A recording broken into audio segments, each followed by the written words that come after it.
Hello, bienvenue dans un nouveau carnet de bord. Aujourd'hui on est jeudi et je démarre un carnet de bord. Je n'ai rien filmé pendant une semaine, donc je suis censée faire le montage de mon carnet de bord aujourd'hui pour vous le publier demain matin. Et je n'ai rien filmé, donc je vais essayer de me rattraper. Je sais pas si je vais réussir à filmer assez en 24 heures, mais c'est pas grave. Du coup, j'espère que vous allez bien. De mon côté, j'ai quand même réussi à lire un petit peu, du coup, que ce soit en audio ou en papier, donc je vais vous en parler tout de suite. Pour ce qui est du papier, j'ai terminé La fille de Cali de Céline Dangean, que j'ai lu du coup sur ma liseuse, puisque j'avais été invitée la semaine dernière à la soirée Pocket et Michel Lafon pour la sortie du dernier livre de Céline Dangean, et on avait passé une très bonne soirée. Je vous avais filmé quelques plans dans le précédent carnet de bord. Et donc du coup c'était un peu l'occasion de le sortir de ma palle, La fille de Cali, que j'avais dans ma palle depuis un moment, que Flow & Books m'avait offert. Et donc du coup je suis très contente d'avoir découvert La fille de Cali parce que j'ai littéralement adoré cette histoire. Donc pour ce qui est de l'histoire, je vous fais un petit récap. On va suivre en fait plusieurs enquêtes. Ça se passe de nos jours, ça se passe dans le sud-ouest autour de Toulouse. On va avoir donc le commandant Héloïse Bouquet qui va être appelé sur une affaire un peu lambda à la base, puisque on lui demande d'aller vérifier chez un monsieur que tout va bien, puisque ce monsieur ne répond pas depuis plusieurs jours. Et elle va faire une découverte macabre avec son équipe, puisque quand elle va arriver sur les lieux, eh bien il y aura bien le monsieur sur place, mais il ne restera plus que son corps, puisque dans une scénographie un peu particulière, ils vont retrouver le cadavre de cette personne, mais sans la tête. Donc dans une scénographie un peu mystique, va s'en suivre une enquête que va mener Héloïse Bouquet avec son équipe. Donc il y a cette enquête là qui est hyper intéressante. En parallèle, on va avoir une jeune femme qui va faire appel à elle, à un détective privé, parce que il y a l'enquête sur la mort de son père qui a eu lieu 1 an auparavant. Son père a été déclaré suicidé puisqu'ils ont retrouvé le véhicule de son père dans un lac et lui à l'intérieur, et ça a tout de suite été annoncé comme un suicide. Or cette jeune fille désire donc mettre la lumière sur la mort de son père parce qu'elle estime qu'il ne s'est pas suicidé, et son argument c'est, je trouvais ça génial, les salauds ne se suicident pas. Et donc à partir de là on va avoir Danny Chang qui est un détective privé qui va enquêter du coup sur la mort prétendue de cet homme. Et voilà, donc on va avoir ces deux enquêtes en parallèle. Ce que j'ai vraiment apprécié dans La fille de Cali, c'est tout le côté mystique et historique que vient nous apprendre Céline Dangean. Elle vient vraiment nous éduquer, puisque en fait tout le côté scénographie du premier meurtre dont je vous ai parlé a un lien intime avec l'Inde et quelques rituels hindouistes. Et donc du coup, nous, avec nos petits esprits d'occidentaux, on a une idée de ce que c'est que l'Inde, que leurs rituels, que leur divinité, etc. Et en fait, de par l'enquête, Céline Dangean vient éduquer le lecteur comme elle vient éduquer en fait son commandant, avec l'apprentissage par plusieurs professeurs, plusieurs personnes qu'elle va rencontrer. Et j'ai trouvé ça hyper intéressant parce que on sent que Céline Dangean a fait des recherches, on sent que ce qu'elle vient apporter c'est de la matière à son lecteur. L'enquête est ultra bien ficelée, c'est extrêmement bien écrit, c'est très dynamique. Pourtant je peux vous dire que les 700 pages j'avais un peu peur et ça se lit hyper bien. Parce que, je vais être sincère, c'était une semaine très difficile pour moi dans le travail. Et pourtant, j'ai réussi à le lire en moins de 10 jours. C'est quand même... Voilà, ça parle de lui-même. Donc je suis persuadée que si vous êtes dans des bonnes conditions et que vous avez un rythme de lecture un peu plus rapide que le mien, vous pouvez réellement dégommer La fille de Cali en quelques jours. Donc c'est pour dire que l'écriture est ultra dynamique, la plume est vraiment top, c'est recherché, c'est pas manichéen, les personnages sont ultra bien construits, il y a vraiment plein de choses. Vraiment je trouve que c'est je regrette de ne pas avoir découvert la plume de Céline Dangean avant et je vous invite fortement à la découvrir. J'ai lu aucun autre livre d'elle, comme je vous le disais, c'est mon premier, je la découvre, mais j'ai qu'une hâte, c'est qu'avec Flo on arrive à se programmer les autres lectures qu'on a du coup toutes les deux ensemble, donc ça va être trop bien, j'ai déjà hâte. Donc voilà, c'était ma lecture papier et je me suis régalée, donc ça va être difficile de passer après parce que clairement je pense que c'est un coup de cœur, pour vous dire. Sinon au niveau audio, du coup je me suis rendu compte que dans le précédent carnet de bord je ne vous avais pas donné mon avis sur Glacé de Bernard Minier, que j'avais finalement terminé d'écouter. Quand j'étais arrivée à Paris j'avais fini de l'écouter. J'ai vraiment beaucoup aimé Glacé aussi. Donc c'est le premier tome des enquêtes de Servaz, de Martin Servaz, qui est son personnage principal qu'il va utiliser dans toute sa saga, du coup qui est assez longue, je crois qu'il y a 7 ou 8 tomes. Je dis pas de bêtises. J'avais découvert du coup Bernard Minier par le tome 1 de Lucia,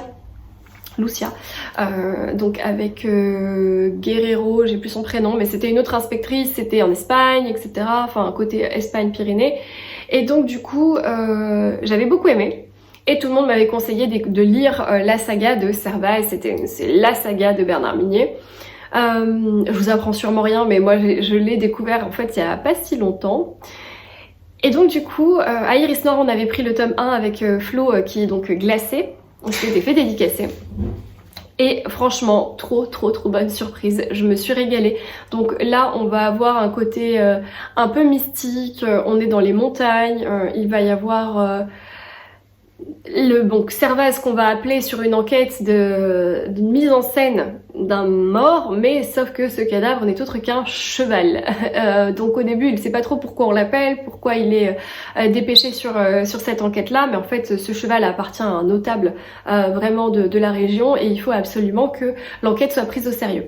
Va s'en suivre d'autres surprises qui vont du coup attendre Servaz. Et l'enquête va devenir super intense. Il va rencontrer donc d'autres personnes, on va le mettre en binôme avec une jeune enquêtrice aussi un peu mystérieuse, un peu badass, mais vraiment un personnage intéressant. Et en parallèle, on va avoir une jeune femme qui est psychologue et qui va être embauchée dans un hôpital psychiatrique dans les montagnes du même lieu où il y a l'enquête. Donc on se doute que tout se mêle et s'entremêle. Et donc en fait on va avoir son point de vue à elle qui, elle entend parler de ce qui se passe un peu dans la région, mais d'un autre côté elle a son propre métier, elle a les patients, elle a le personnel de l'hôpital qu'elle découvre, avec qui elle s'entend plus ou moins bien, etc. Et donc en fait on a ces deux histoires, plus évidemment la vie personnelle de chacun des personnages, notamment la vie perso de Servaz, qu'on va apprendre j'imagine à connaître davantage sur les prochains tomes. Et donc ces histoires évidemment se mêlent et s'entremêlent et c'était vraiment génial. La fin est assez surprenante, il y a des rebondissements que j'avais pas du tout vu venir, donc ça c'est vraiment cool. Et puis la fin reste un petit peu ouverte, donc on a forcément envie de lire la suite. Donc évidemment avec Florence on s'est dit que au prochain salon où on rencontrerait Bernard Minier on prendrait la suite évidemment parce que c'était trop bien. Voilà. Et en audio sincèrement je l'ai écouté sur Nextory, ça passe super bien. Le lecteur est vraiment bien. Vraiment j'ai passé un très bon moment à l'audio et parfois quand j'avais envie de retourner au papier en fait non, je prenais l'audio parce que j'ai trouvé que c'était très qualitatif comme expérience. Donc si jamais vous voulez tenter Glacé à l'audio, allez-y, il est sur Nextory. Je pense qu'il est aussi sur Audible et sur d'autres plateformes, mais vraiment à l'audio ça passe super bien. Donc du coup j'ai terminé Glacé et mon avis est extrêmement positif. C'est moins un coup de cœur que Kali, parce que je pense que c'est un livre qui était un peu trop masculin pour moi. Donc du coup je me suis plus représentée et sentie intégrée dans l'histoire de la fille de Kali. Bon voilà, c'est très personnel, mais les deux sont très qualitatifs et d'ailleurs très comparables en fait, j'aime beaucoup. Et enfin, je bois un coup parce que je viens de me faire un thé vert Marrakech de chez Clipper et c'est très bon. Oh, j'ai eu peur. Regardez mon beau bouquet de fleurs. J'aurais pu filmer avec l'abus quand même. Donc, mes belles roses du Kenya qui sont produites dans des très bonnes conditions d'une ferme que je connais et voilà, magnifique. Elles sentent très légèrement. Voilà, bref. Je ne vais pas ouvrir le débat de pourquoi on n'a pas de roses en France. Bref. Et donc du coup, en audio, j'ai également terminé Shining de Stephen King, puisque comme je vous le disais dans le sud, avant de partir, je souhaitais pas reprendre Shining en papier. Parce que c'était trop long, il y avait trop de digressions, j'accrochais pas spécialement. C'était pas vraiment un livre pour moi. Et pourtant la fin en audio, elle est passée super bien et voire beaucoup mieux que tout le reste du roman. Alors je me dis que c'est aussi la fin parce que la fin est dynamique, donc forcément t'as tendance à aller plus vite et ça a tendance à mieux passer parce qu'il y a plein de rebondissements, il y a plein d'infos, enfin voilà. Et d'un autre côté, je me dis que je pense que l'audio, comme je l'ai écouté en 1.8 ou 2, en vitesse 2, parce que le lecteur était très très lent, c'est passé beaucoup plus vite. Et la fin est vraiment bien. Par contre, je suis un peu déçue quand même de Shining, de Stephen King. C'était pas un livre pour moi. Non pas pour les raisons auxquelles je m'attendais, puisque je pensais que c'était un livre qui allait me faire peur, qui allait me déranger, un livre qui était malaisant, et qui me plairait pas au niveau en fait de l'ambiance. Et pourtant je trouve que l'ambiance c'était la seule chose qui tenait un peu le roman, parce que j'ai pas accroché avec les personnages, le récit j'ai pas accroché non plus, il y avait beaucoup de digressions. En fait Stephen King, on sent qu'il est très torturé quand il écrit ce roman, parce qu'il divague beaucoup, il digresse beaucoup, il part d'une histoire et en fait ça lui fait penser à un truc et il part dans un autre truc et il va décrire tel personnage qui a vécu tel truc 10 ans avant, et en fait tout le roman étant comme ça, il se passe pas grand chose en fait dans cet hôtel, puisque pour ceux qui ne connaîtraient pas Shining, alors j'ai pas vu le film encore une fois et apparemment ce n'est pas vraiment comparable. On va suivre donc du coup Jack Torrance qui est embauché pour travailler en tant que gardien d'hiver à l'Overlook, un hôtel dans les montagnes. Pour ça, donc du coup, il passe un entretien d'embauche, il est accepté et il décide de partir avec sa femme et son fils pour les mois d'hiver où l'hôtel est complètement vide. Il faut un gardien et donc il est embauché pour ce job-là. Sauf que Jack Torrance a quelques déboires avec l'alcool, avec la violence, avec voilà, des petits soucis personnels. Et surtout, il a donc son fils Danny qui a un don de double vision, je ne sais pas comment on peut le dire, mais il ressent beaucoup de choses, il voit des choses, etc. Il a ce qu'on appelle le Shining. Et donc du coup, cette petite famille un peu dysfonctionnelle va partir à l'Overlook et va vivre à travers les murs froids et silencieux de cet hôtel où il n'y a personne, et ils vont découvrir eh bien, des fantômes du passé. Voilà, donc ça c'est un petit peu l'histoire de Shining. Et il se passe pas grand chose d'autre au niveau des actions. En fait, ce roman est vraiment axé sur la folie, sur la psychologie des personnages, mais surtout sur l'ambiance. C'est vrai que on peut pas lui enlever ça à Stephen King, il a ce don pour mettre des ambiances dans ses romans. Et là, c'est clairement très pesant, c'est malaisant, c'est ouaté, on est dans cette neige, on est dans ce malaise, on entend des bruits, des portes qui claquent, enfin oui, c'est vraiment l'ambiance. Et pourtant, ça ne fait pas peur, attention, j'ai lu ça toute seule chez moi, la nuit, mon mari était pas là, ça m'a pas empêché de dormir et pourtant, je suis sensible. Donc vraiment, ça ne fait pas peur, ce n'est pas horrifique, c'est un peu mystique, voilà. Mais moi c'est vrai que j'aime l'action, sauf dans les romans classiques et romantiques où j'aime vraiment quand c'est lent, sauf dans les romans historiques où j'apprends des choses et j'aime quand c'est lent.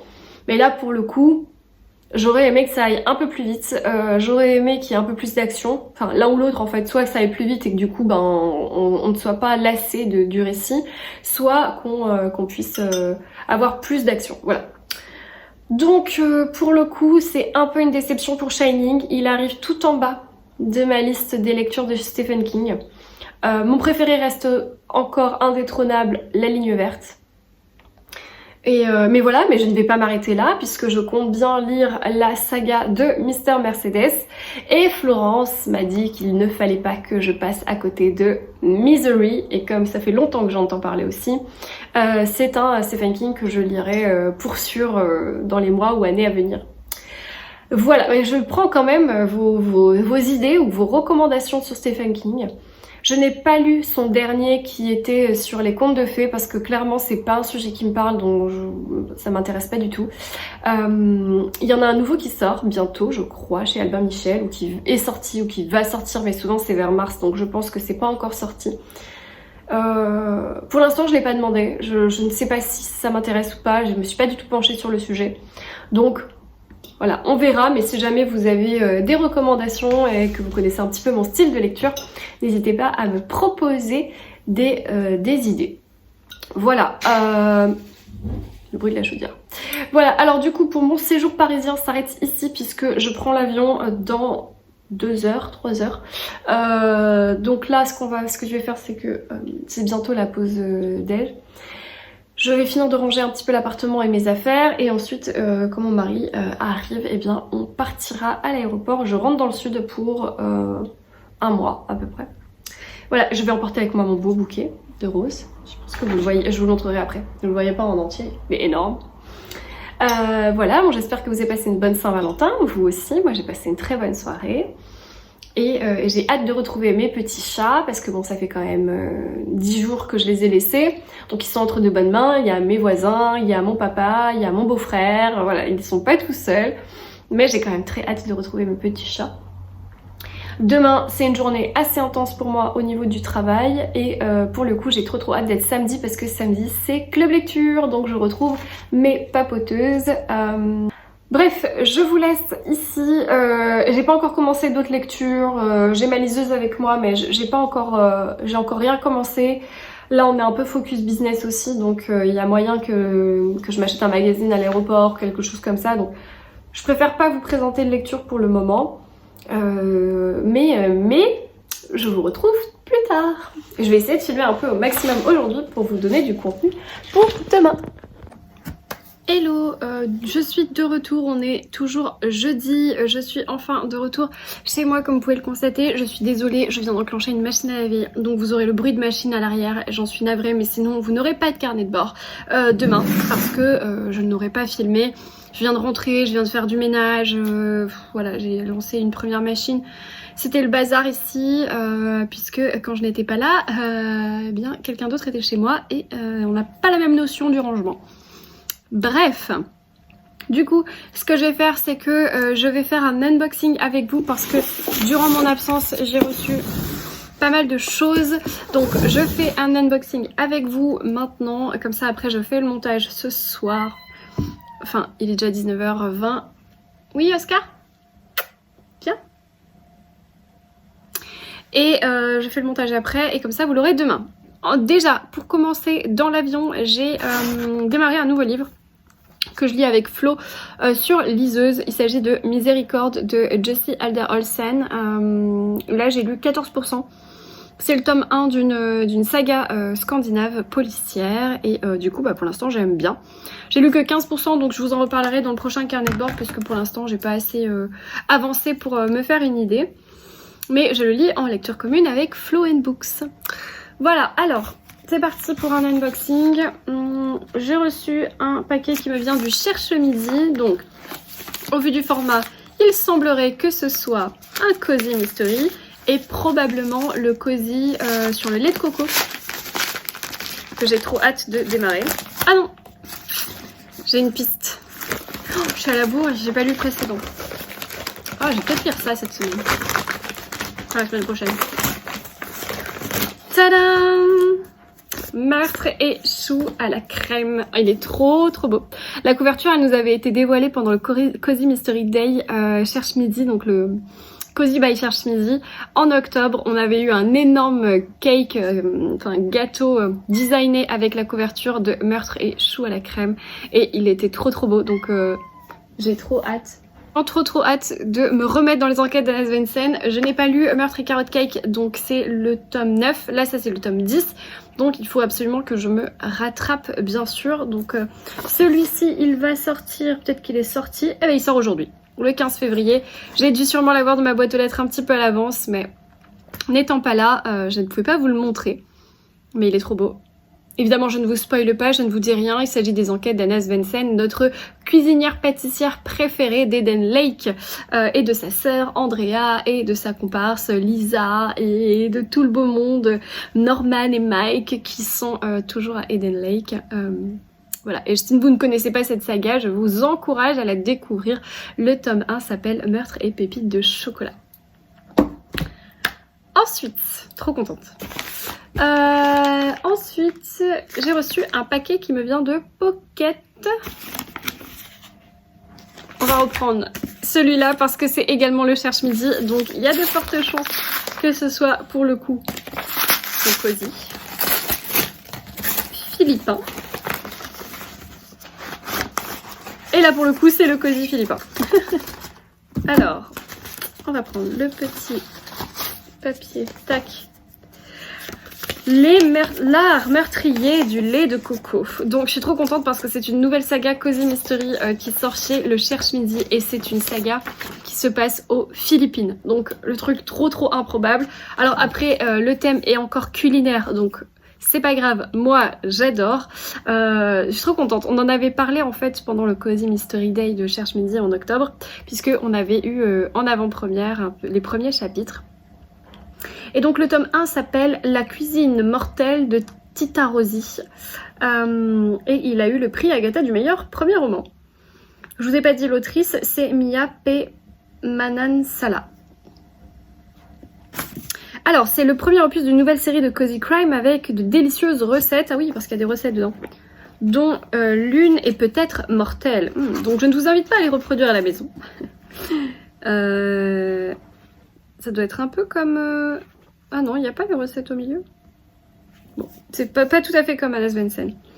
Donc, je vous lis la quatrième. Après une rupture difficile, Lila est revenue dans sa ville natale de l'Illinois pour travailler dans le restaurant de sa tante Rosie. Là, chaque jour, ses 3 marraines fantasques viennent lui prodiguer des conseils en matière conjugale, professionnelle, etc.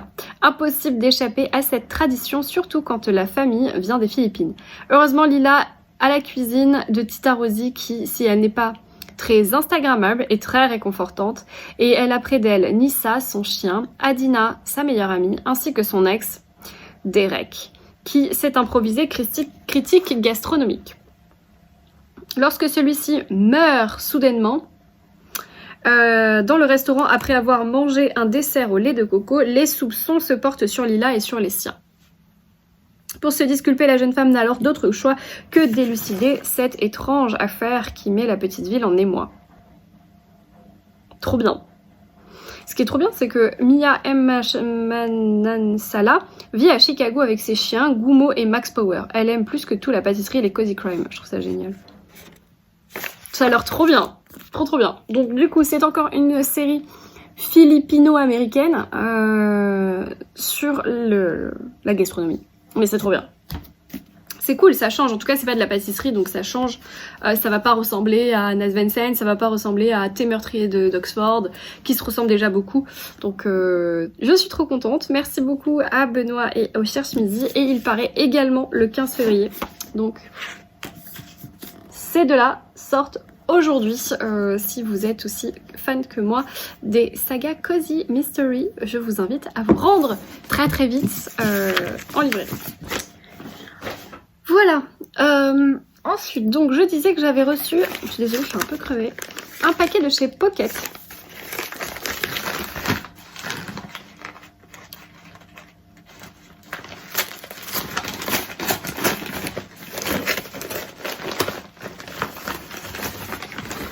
Oh!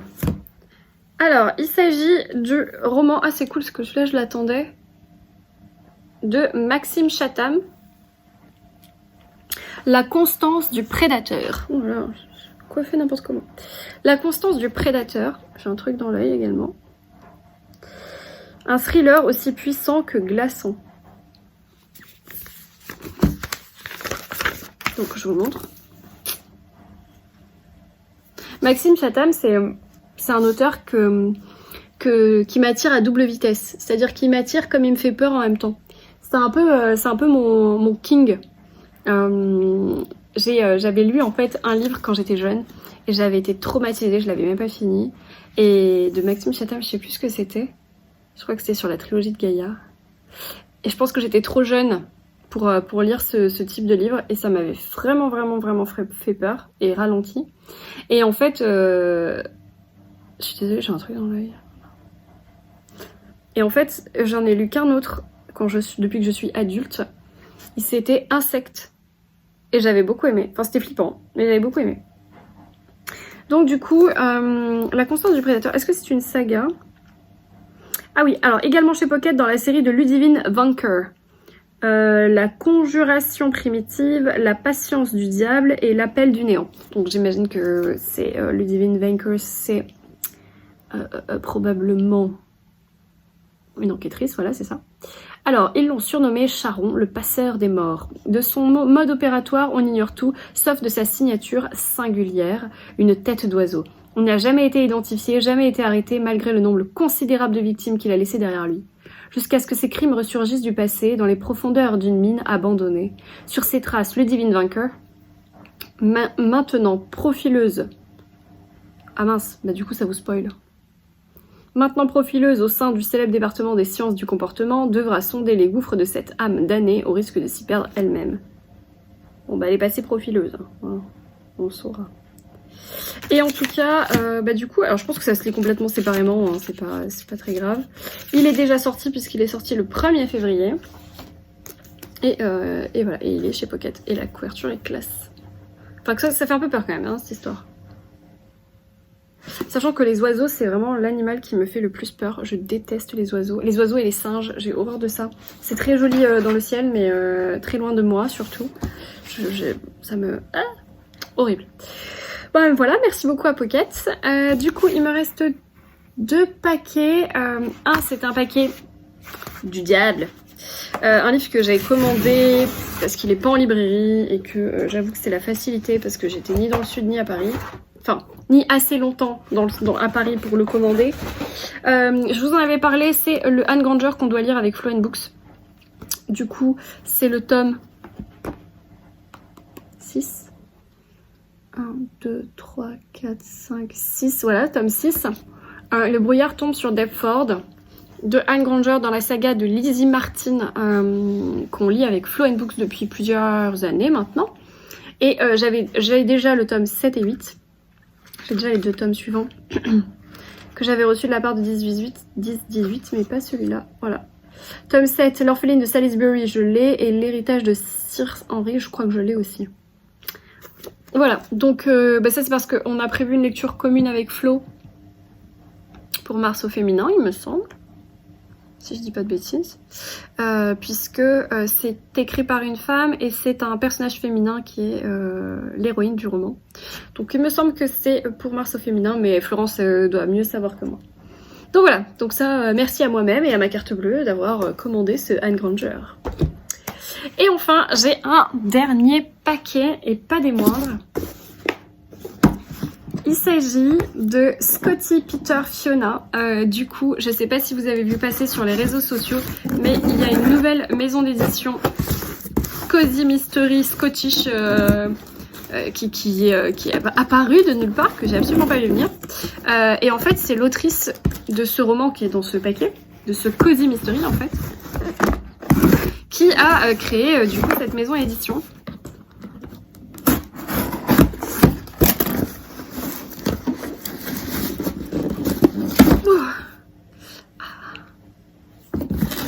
Et du coup, qui m'a très gentiment parlé de sa maison d'édition et qui m'a proposé de recevoir son livre. Alors forcément, moi je suis pas trop premier roman dans le sens auto-entreprendre. Je suis pas trop auto-édition et ce genre de choses parce que j'avoue que j'ai déjà tellement de livres que je ne peux pas me permettre de prendre des nouveaux livres avec des auteurs qui sont dans l'attente de mes retours. Vous savez que je suis lente en ce moment à lire. Vous savez que j'ai près de 600 livres dans ma palle. Donc quand un auteur me démarche pour m'envoyer son livre, je refuse. Voilà, parce que c'est pas que je veux pas, mais c'est qu'en fait, j'ai déjà tellement d'engagement. Ça veut dire que son livre, je vais peut-être le lire dans 8 ans. Et c'est une personne qui est dans l'attente, donc il vaut mieux qu'il le donne à une autre lectrice qui est un peu plus assidue et un peu plus disponible pour cet auteur. Donc j'avoue que voilà. Mais là, en l'occurrence, c'est un cozy mystery qui se passe en Écosse, qui a une espèce d'ambiance whisky, machin. Et là, je me suis dit, ça me plaît beaucoup, beaucoup trop pour que je passe à côté. Donc j'ai accepté. Et alors, on a alors à l'intérieur, on a un quiz avec des réponses. Ouh là là! Quiz sur le tome 1. Bon bah alors du coup, je vais pas vous le dire. Alors, on a un petit mot. Merci à toi Fiona. Donc le titre c'est Whisky, Scone et Chardon. Ça a l'air trop bien.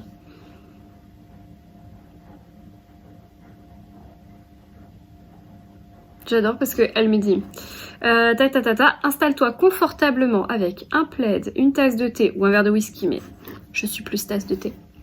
Et quelques biscuits, voilà, il est maintenant l'heure pour toi de te laisser emporter par l'intrigue de ce cozy mystery so british, so scottish, le lapsus, aux côtés d'Alba dans le village de Bilberry Lane. Et ça me parle parce que là j'ai qu'une envie, c'est de me démaquiller, me doucher, me mettre en pyjama et de me mettre sous un plaid avec une tisane et des petits biscuits. Parce que bon, quoi qu'il est 19h30, on va peut-être faire à manger, enfin j'en sais rien. Ensuite, donc elle m'a mis des petits thés. Merci. Donc là j'ai un thé blanc Burberry et Delflower, je l'adore, il est trop bon celui-là. Et un Beetroots Apple et Blueberry, que je connais pas, mais j'adore. Ça s'appelle Super Goodness. Beetroots c'est betterave, pomme et myrtille. Et enfin le bébé. Ah non, il y a d'autres trucs. Attendez. Donc, oh là là, il y en a d'autres. Un Earl Grey, un Chocolate Rooibos Vanille. Bon, ça, c'est pas pour moi. Et il y a 2 marque-pages trop classe. On adore ou pas? Cozy Mystery. Donc, ça, c'est la maison d'édition s'appelle Cottage Home. C'est génial. Et là, Whisky, Scone et Chardon. C'est trop stylé comme marque-page. J'adore. Et Cottage Home. Avec un petit chardon. J'adore. Et alors, le bébé qui est enfin là. Merci encore Fiona pour ta confiance. Trop beau. En tout cas, le deal la ligne éditoriale de la maison édition, trop cool. Du coup, j'ai trop hâte de savoir ce qui va apparaître dans cette maison.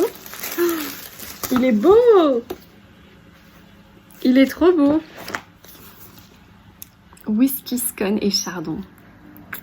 Ah, ça a l'air... tu sais, ça fait penser à la couverture du Cluedo, tu vois, un peu le mystique, le mystère. Et donc, c'est de Fiona Scotty Peter, un départ mortel. J'aime trop les petits détails avec le gant et tout. Alors, Alba Scott, une historienne au musée du Louvre de 28 ans, va faire face à une série de revers inattendus. Son patron la licencie, son propriétaire l'éjecte de son appartement et son petit ami la quitte pour une autre. Ça fait beaucoup d'un coup, mais... ni une ni deux, en parcourant les petites annonces, elle tombe sur une offre d'emploi pour être guide touristique dans un château écossais situé dans le petit village de Bulberry Lane. Rien ne la retient. Elle boucle donc ses valises et part vers l'inconnu. Cependant, cette nouvelle aventure ne sera pas exempte de surprises. Elle fera la connaissance d'un jeune châtelain séduisant mais mélancolique à souhait, découvrira les potins des 2 grands-mères au Tea Books and Jones, le salon de thé du village, participera au concours du plus beau jardin automnal et goûtera à la cuisine écossaise dont le fameux haggis. Mais un meurtre viendra changer le train de vie des villageois et notamment le sien. Alba se verra prise de talent insoupçonné de détective amatrice et se lancera dans une enquête avec à ses côtés 2 complices imprévus. Mais attention, car farfouiller dans la vie des autres pourrait bien lui causer des ennuis, surtout si elle donne des informations à l'ennemi et s'entiche de l'héritier du clan MacDonald. Oh là là! Vous reprendrez bien un verre de whisky pour faire passer la nouvelle. Je suis désolée pour le bruit de la machine à laver. Mais ça m'a l'air génial. J'ai trop envie de lire ça maintenant. En plus c'est bien édité, je trouve que c'est beau. Et le petit tampon. Enfin... Oh là là, ça va être beau dans la bibliothèque. Cozy Home. Trop classe. Bah merci encore une fois à toi Fiona. En tout cas ça vient s'ajouter à ma pile de livres que j'ai très envie de lire et que j'ai reçu aujourd'hui. Merci pour ces petits goodies et tout là, c'est trop mignon et c'est tout mignon. Et du coup je garde le quiz. Je vais le mettre à la fin du livre quand je l'aurai terminé. Tac. On va voir si j'ai bien suivi l'histoire. Voilà, bah écoutez, c'était tout pour cet unboxing. Du coup, j'ai fait toute la journée, j'ai filmé pour vous. Je vais faire le montage tout de suite et voilà. J'espère que vous allez bien et que vous passerez un bon week-end, que vous avez pu noter quelques lectures. Peut-être que dans ce que je viens de recevoir, quelques lectures vous inspirent. En tout cas, vous retrouvez les noms des livres en barre d'infos comme d'habitude. Et je vous laisse ici. J'espère que vous avez passé un bon moment. Je vous souhaite un très bon week-end, une très belle semaine, de très bonnes lectures et je vous dis ciao.